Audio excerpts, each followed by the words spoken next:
ఒక్కసారి ఈ వీడియో చూడండి. సిపిఆర్ చేస్తే అంటే చెస్ట్, సిపిఆర్ అంటే full full form. CPR full form కూడా తెలియదు, నువ్వు సీఎం అయ్యావు. మా కర్మ మళ్ళీ ఫుల్ ఫామ్ అడిగి పక్కన అడిగి ఎందుకన్నా జోకర్ అవుతావు? ఎందుకు చెప్పు? ఏమ్మా జనసేన వీర మహిళ, అందులో తప్పేముందమ్మా? పక్కన ఉన్న అతన్ని అడిగి తెలుసుకున్నాడు, మంచిదే కదా. నోటికి వచ్చినట్లు మాట్లాడి ఇబ్బందులు తెచ్చుకోవడం ఎందుకు చెప్పు? అయినా ఒక నాయకుడికి సిపిఆర్ ఫుల్ ఫామ్ తెలియకపోయినా పర్వాలేదు, కానీ ప్రజలను మోసం చేయడం రాకూడదు. అలా ప్రజలను మోసం చేస్తే వచ్చేదే కర్మ. నువ్వు అంటున్నావు కదా కర్మ అని. ఆ కర్మ అనేది ఎలా ఉంటుందంటే చెప్తా విను. మీ నాయకుడు జెండాలు మోసి భుజాలు రిపేర్ చేయించుకున్నాడు చూడు, అది కర్మ. ఏమీ తెలియకపోయినా డీసీఎం అయ్యాడు చూడు, అది రాష్ట్రం చేసుకున్న కర్మ. కనీసం ఇంటర్ కూడా చదవని వాడిని డీసీఎం అనడం మన కర్మ.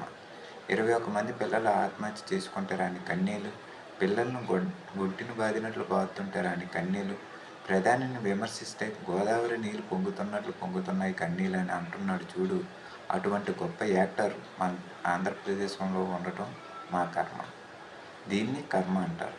ఇప్పటికైనా అర్థమైందా జనసేన వీర మహిళ కర్మ అనేది ఎలా ఉంటుందో?